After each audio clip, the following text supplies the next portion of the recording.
শুভ দুপুর, সবাই কেমন আছেন?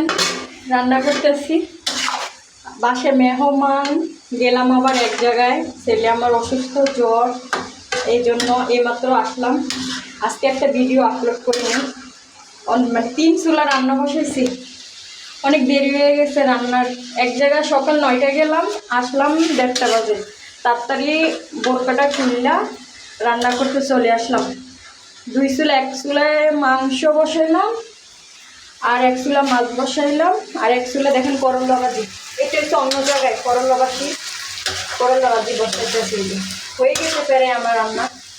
এই দেখেন, এই যে করলা ভাজি অন্য চুলে বসাইলাম, আর মাংস আরেক চুলে বসাইলাম। 3টা চুলায় তরকারি বসাইলাম তাড়াতাড়ি হওয়ার জন্য। এক জায়গায় যাইলে